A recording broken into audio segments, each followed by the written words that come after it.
자, 그렇다면 이 소설가 한강 도대체 어떤 인물인지 궁금해지죠. 먼저 대학생 한강을 가르쳤던, 그래서 이 한강이라는 학생 때를 기억하는 정현종 시인, 정현종 교수의 목소리를 들어보시죠.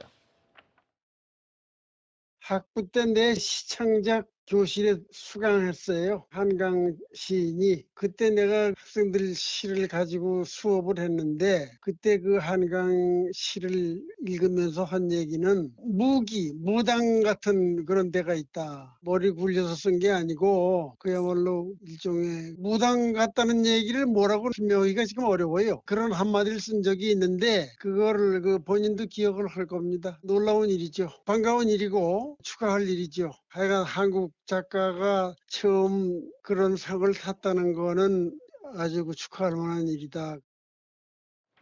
이현영 차장, 한강 작가가 이번에 노벨 문학상을 소설로 탄 건데 지금 교수님 얘기를 들어보니까 한강 시인이라고 얘기를 하네요. 네, 원래 등단은 시인으로 등단을 했군요. 그렇습니다. 그 대학 졸업 후에 그러니까 국문과를 졸업해서 대학 네. 졸업 후에 그 출판사에서 근무를 했는데 네. 그때는 또 기자로 근무를 했습니다. 아하.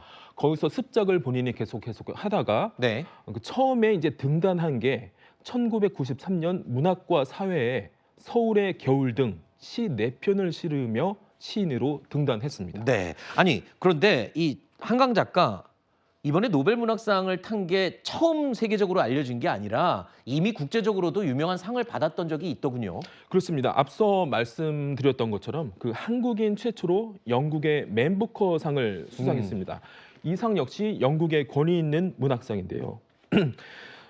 그 맨 부커상 측에서도 그 한강이 한국 최초로 노벨 문학상을 받자 엄청난 소식이라고 수상을 축하했습니다. 그렇군요. 그래서 이 작품이 채식주의자라는 작품인데 네. 그 노벨 위원회에서도 이제 평가를 했듯이 그 역사적 트라우마를 강렬한 산문으로 네. 이렇게 표현을 한다. 네. 이 채식주의자라는 작품, 그다음에 최근 작품까지 5.18 사건, 그다음에 제주 4.3 사건, 이런 이제 역사적 트라우마를 그냥 일상적인 이야기로 흘러가는 담담하게 그리면서도 독특한 이야기로 이제 끌어가는 그런 힘이 있습니다. 자, 그리고 이번에 노벨상 수상 소식이 알려진 이후에 많은 사람들이 이제 한강 작가에게 관심을 갖기 시작하니까 한강 작가가 그랬어요. 내 책 가운데 이 책을 꼭 읽어보세요라고 추천한 책이 있다고요. 어떤 책이고 이유가 뭡니까? 네, 그렇습니다. 한강 작가가 추천한 책은 그 지금 원래는 이제 채식주의자로 많이 알려져 있었거든요. 네. 근데 이제 추천한 책은 이제 최신작이었던 겁니다. 아하. 제주 4.3 사건을 다룬 책이었거든요. 아하. 네, 그 책을 추천하면서 그러니까 한강 작가는 이제 최신작을 추천을 했지만 네. 그 작가들의 작품들을 보면은 그 아주 장편 소설, 그러니까 두꺼운 책들이 아닙니다.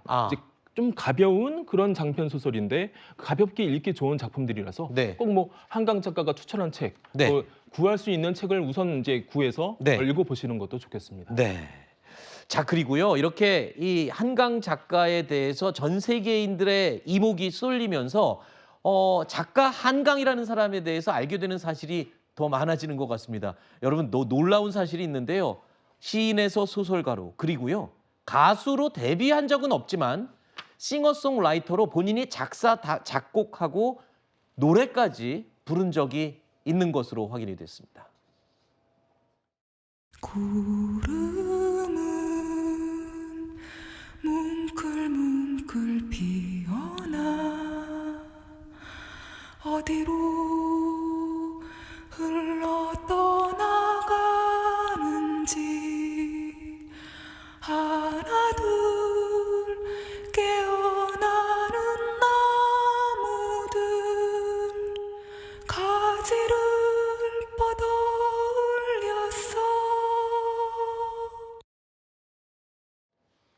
자, 시인이기 때문에 노래 가사를 쓰는 거는 이해가 되는데 작곡까지 하고 또 피아노 연주 실력도 뛰어나서 본인이 직접 피아노까지 치면서 노래까지 부른, 그래서 본인이 쓴 책을 출판할 때 그 책을 설명하는 또 보조로 앨범을 내기도 했다는 겁니다. 자, 한강 작가의 노벨 문학상 소식에 한강 작가의 아버지, 이 아버지 역시 소설가인데요. 유명하신 원로 소설가죠. 한승원 작가도 이렇게 얘기했습니다. 세상이 발칵 뒤집어진 것 같다.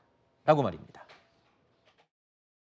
나 그 소식 듣고 당황했어요. 우리는 깜빡 잊어버리고 있었어요. 기대하지 않았어요. 그런데 혹시라도 우리 마나님이 안 되면 나이 아직 어리니까 자고간 우리들이 살았을 때 탔으면 더 좋겠다 그랬어요. 그런데 그 어젯밤에 보니까 세상이 꼭 빨갛 뒤집어진 것 같은 느낌이 들었어요. 딸이 나를 뛰어넘었다라는 생각이 드세요? 나하고 딸하고 비교한다는 게 좀 음. 못하지만 저하고 강의 소설을 비춰보면 강의 소설은 하나도 버릴 게 없어요. 하나가 다 명작들이고 이게 이제 고슴도치는 내 새끼가 이쁘다고 그래서 그런 것만은 아닐 거예요. 강 변호사님, 이 네. 한강 작가 가족들이 모두 문인들이거든요. 작가 집안이네요. 네, 맞습니다. 이번 한강 작가의 노벨문학상 수상 소식이 알려지면서 가족들에 대한 관심도 다시 한번 높아지고 있는데요. 네. 한강 작가는 1970년생인데 아버지 한승원 작가님과 어머니 임강호님 사이에서 태어났습니다. 이남 1녀인데요. 네. 지금 장녀인 한강 작가뿐만이 아니라 오빠인 한규호님 같은 경우에는 신춘문예에 등단한 작가고요. 그리고 동생인 한강인님 같은 경우에는 만화 작가로 아하. 지금 활동을 하고 있습니다. 그리고 한강 작가의 남편 홍용희 씨 같은 경우에도 문학평론가예요. 온 가족이 문인 가족이고요. 특히 아버지 한승원 작가님과 지금 딸 한강 작가는 부녀가 모두 이상문학상을 수상한 아하. 것으로 그렇게 알려져서 굉장히 또 놀라움을 불러일으키고 있습니다. 아버지 한승원 작가님 같은 경우에는 현대문학상, 김동리 문학상 이런 것도 수상을 하셨는데 우리 딱 들으면 아는 작품이 있어요. 네. 아재아재 바라. 예. 예, 그 작품을 쓰신 분이 바로 한강 작가님의 아버님 한승원 그렇군요. 작가님이셨습니다. 한승원 작가님께서 지금 언론에 인터뷰를 하신 내용을 보면은요, 한강이란 이름을 지어줄 때 큰 인물이 되라라는 어허. 뜻으로 이름을 지어줬는데, 근데 어릴 때 뭐 낙동강, 대동강 이렇게 별명으로 많이 불렸다고 해요. 네. 그래서 한강 작가께서 처음에 등단을 할 때에는 한강이란 이름 뒤에 어질현을 붙여서 한강현이라는 이름으로 아하. 등단할 때는 그렇게 네. 응모를 하기도 했었다. 그리고 처음에 등단할 때 썼던 단편 소설을 보니까 그때 이미 딸이 아버지인 한승원 작가를 넘어섰다라는 생각이 들었었다라는 말도 지금 하시고 계시는데 정말 온 가족의 경사라고 보입니다. 그래, 온 국민의 경사죠. 네. 자, 이 어제 저도 저녁 8시쯤에 이 속보, 이 문자 메시지를 확인하고 깜짝 놀랐었는데 지금 국회는 굉장히 정쟁 중이죠. 시끄럽게 부딪히고 있는 상황인데 이 한강 작가의 노벨 문학상 수상 소식이 정쟁 중이던 국회에도 전해지면서 정쟁이 갑자기 순식간에 멈췄습니다. 그 당시의 상황을 영상으로 보시죠. 한강 작가가 노벨 문학상을 수상. 박수 한번 치고 가게 해주십시오. 저희 국정감사 진행 중에 한국 작가 최초로 소설가 한강 씨가 노벨 문학상을 수상을 했다라는 반갑고 정말 좋은 소식이 뉴스 속보로 떴습니다. 크게 박수 한번 주세요.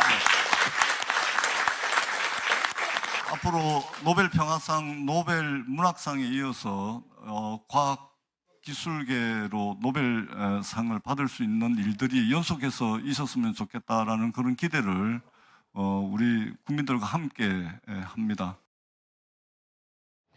자, 첨예하게 논쟁을 벌이던 여야 의원들조차도 함께 박수를 치면서 환호성을 지르는 모습을 볼 수 있었는데 뭐 윤 대통령뿐만 아니라 여야 정치권 대표도 한 목소리로 노벨 문학상 수상을 축하하기도 했습니다.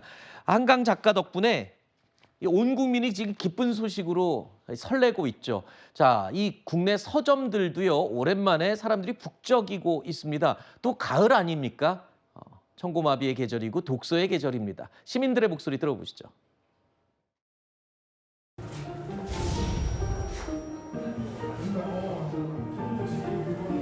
아시아 여성이 노벨 문학상을 타는 기회가 별로 최초인 걸로 알고 있는데 그런 날을 맞이할 수 있어서 굉장히 기쁜 것 같고 원본으로 저희 한국어로 접할 수 있고 그런 책을 읽을 수 있다는 사실이 굉장히 기쁘게 다가온 것 같습니다. 너무 깜짝 놀랐어요. 좋아서 그분의 문학이 전 세계에 더 읽혀질 수 있겠구나. 좋은 책이 더 좋은 사람에게 더 많이 읽혀질 수 있겠구나. 자, 이현영 차장. 네. 어제 직접 부랴부랴 서점으로 막 뛰어나갔다고 아까 말씀하셨는데 지금 서점의 풍경이 싹 바뀌는 특이한 장면이 있다고요? 뭐죠? 그렇습니다. 그 한강 노벨 문학상 코너가 새로 생겼습니다. 네. 그 어제 저녁 8시에 속보가 나왔잖아요. 네. 제가 9시쯤 여기 광화문 교보문고에 들렀거든요. 네. 이미 한강 노벨 문학상 코너가 새로 생겨서 네. 책들이 수시로 쌓이고 네. 쌓이는 족족 그 독자들이 네. 책을 사갔습니다. 저 아하. 역시도 이거 사실 이 책을 구하기가 또 이런 경우는 쉽지 그렇죠. 않거든요. 빨리 구하기 위해서 책을 집어들었는데요. 우리나라뿐 아니라 일본에서도 네. 이미 노벨 문학상 그 예상 후보들의 코너를 마련해 놨는데 일본은 또 일본 사람이 탈 줄 알고 본인 그렇죠. 작가들 책을 다 전시해 놨겠네요. 그렇죠. 우리 그 한국에서도 인기가 높은 무라카미 하루키 그렇죠. 같은 그런 작가의 소설 인기가 많고 노벨 문학상이 매번 뭐 예견이 되긴 했습니다만은 그 노벨 문학상 수상 소식이 들리면서 한강 작가의 책들로 매대를 이렇게 싹 바꿨다. 일본 서점도요? 그렇습니다. 아하. 자, 무라카미 하루키의 수상을 예상하고 또는 바라면서 일본 서점들이 전부 다 무라카미 하루키 책을 전시해 놨다가 순식간에 모두 한강 작가의 책으로 싹 바뀌었다는 그 모습이 좀 SNS에서 또 화제가 되기도 했습니다. 자, 한강 작가의 다음 작품을 말하기는 좀 이른 것 같긴 한데 근데 또 화제가 되고 있습니다. 차기 작품. 이 차기 작품 언제 나올지 특이한 점이 있는데요. 목소리 먼저 들어보시죠.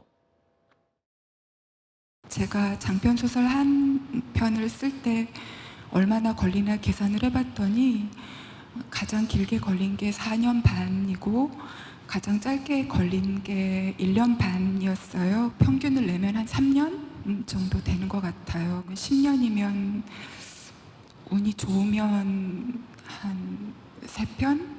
운이 나쁘면 한 2편 정도 쓸 수 있지 않을까. 앞으로 10년 동안 쓸 수 있을 만큼의 글을 쓰고 더 허락된다면 더 쓰면 좋겠죠. 그런 마음을 먹었으니까 그렇게 마음이 기울어진 대로 저의 삶이 흘러가 주기를 바라게 되었습니다. 지금 보신 이 발언은 지난 2019년에 인촌상 수상했을 때 소감 가운데 내용입니다. 그러니까 한강 작가의 작품이 10년을 주기로 봤을 때 한 2편에서 3편 정도가 평균이라고 하는데 특이한 게요. 차기 작품 중에 95년 후에 볼 수 있는 차기 작품이 있다고요? 그게 뭡니까? 그렇습니다. 그 노르웨이 공공예술단체 미래도서관이라는 건데요. 여기에 소설 사랑하는 아들에게를 이미 전달을 했다고 합니다. 아하. 지난 2019년이고요. 이 도서관에 이제 기증을 전달을 할 때 네. 책의 어떤 구성, 내용, 줄거리 이런 것들이 전혀 공개가 되지 않고요. 네. 시간이 흐른 뒤에서야 그 독자들이 확인할 수 있겠습니다. 2114년에 공개가 되나요? 네, 맞습니다. 아하, 그러면 95년 남았네요. 그 전에는 전에 나오는 작품들을 즐길 수밖에 없겠습니다. 자, 그러면 이제 노벨 문학상 수상은 시상은 언제 합니까? 시상. 그렇습니다. 일단 그 어제 저녁에는 이제 수상자 선정 발표가 있었던 거고요. 네. 그 시상은 그 알프레드 노벨의 기일인 12월 10일입니다. 스웨덴 스톡홀름에서 열릴 예정인데요. 상금 13억여 원 그리고 메달, 증서가 수여될 예정입니다. 네, 뭐 상금도 상금이지만 상금이 의미가 있겠습니까? 지금 값어치를 따질 수 없는 우리 한국인 최초 노벨 문학상을 수상한 한강 작가에 대해서 길게 이야기를 나눠봤습니다. 이현영 차장 오늘 고생했습니다. 네.